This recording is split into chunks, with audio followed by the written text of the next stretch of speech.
Hey, my friends, I'm just so happy about this. I want to share this with you. So these are cranberry hibiscus, and then there's different other starts that are coming in here. It is so easy to grow and to propagate food. There's another type of hibiscus. Look at all the food growing in here. Look at all this. Every one of these has major value and over time can produce infinite abundance. And so growing food is a no freaking brainer. You just cut some of these sticks off, you put them in some water, they start to grow, and then you stick them in the soil and you'll have food for generations, right? And so we're at a Freedom Farm Academy here in Central Florida where we teach people how easy it is to grow food. So those first cuttings I showed you were from like 2 or 3 days ago. These cuttings are from like a week and a half before that. Look at how they're coming to life. Isn't this amazing? I mean, this spinach right here, this ground cover, look at how beautiful that is. That is a salad where you can have a perennial salad, and you can go have a salad anytime you want for free, and not just any salad, but the healthiest salad you ever have. And if we run out of toilet paper, this Cuban oregano or a toilet paper plant is phenomenal. And I think we are going to run out of toilet paper. This is longevity spinach, another great salad addition. And these are just delicious. Oh my God. It tastes so ridiculously good. So different types of hibiscus are great additions to salad.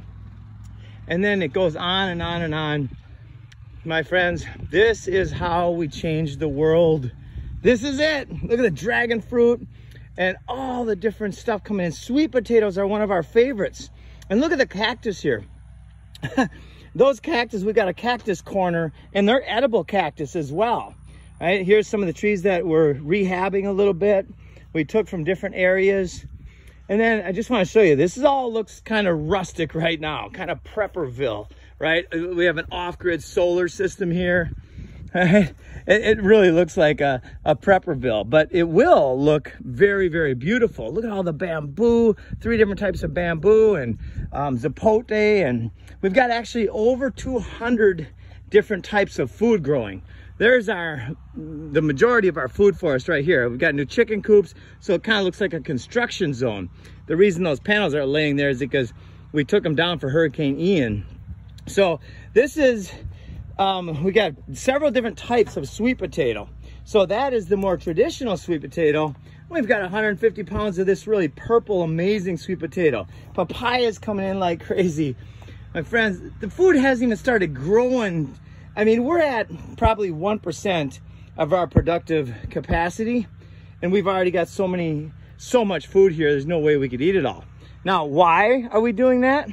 Well, because we're in the midst of a food supply chain disaster, my friends. This food supply chain is done. Most of you just don't know it yet because you haven't studied this. This is what I study, and I have been for quite some time. This trench, in fact, you hear that noise in the background, that's our trencher. So we're putting in an automated irrigation system. And by the way, everything we do here is off the grid. So the solar panels that you see right over there, that's the solar system that will power the pump that is attached to the well right here. So everything is off the grid. See that beautiful solar system? We've got another one down there.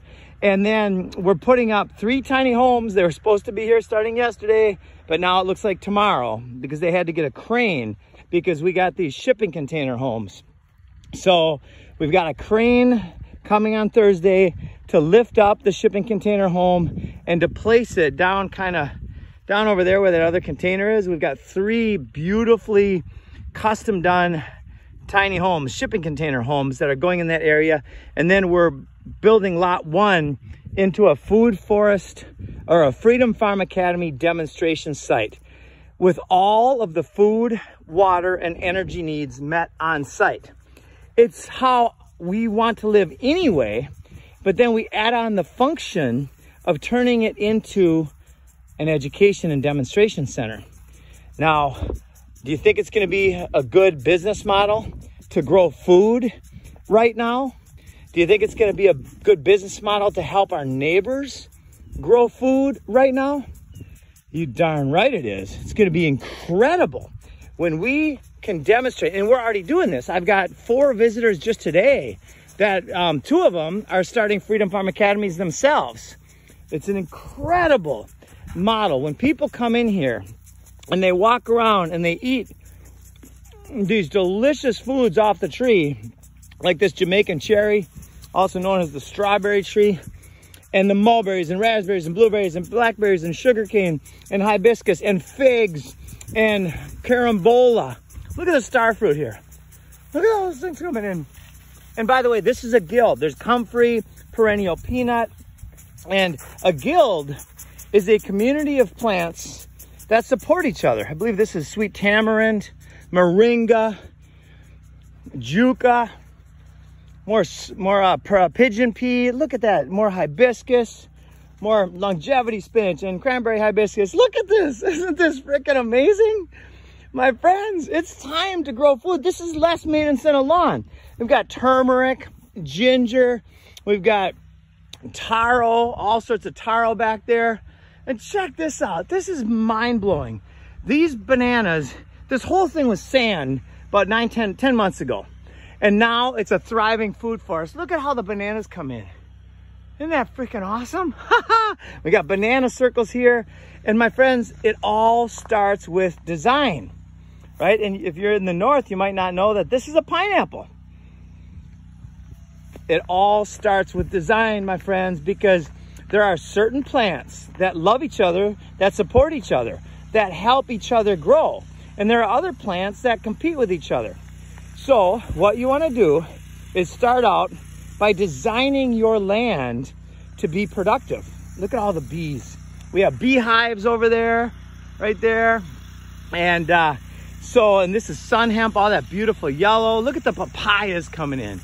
Just ridiculous amounts of papaya. I mean, between bananas and papayas and juca and all of the spinaches, well, we've already got hundreds and hundreds of pounds. Look at all that coming in right there. Isn't that amazing? So my friends, if you want to be of service to yourself, your family, and our world, this is the business model to be in. You just walk around and look at longevity spinach. Delicious, right? Right? It's paradise. It's a Garden of Eden. My friends, the Garden of Eden is not a utopic fantasy. It's the next logical step. And the key and the joy of it is the win. To love. I love this place. I love this place. I love walking around in here. I feel my vibration rise. I feel my energy rise when I'm walking around eating this poison-free food. My friends, this is 9 months. 9 months in the ground. And look at this place. It's absolutely epic. My friends, it's time to grow food. And to be in the business of helping other people grow food, well, it's infinitely more than a business. Look at this guava. 200 and some different types of fruits and edible plants, medicinal plants. Isn't that beautiful? This is how we do it, my friends. Let's change the world. Let's be leaders. We are leaders. Let's lead the world to freedom. Love and have an awesome day.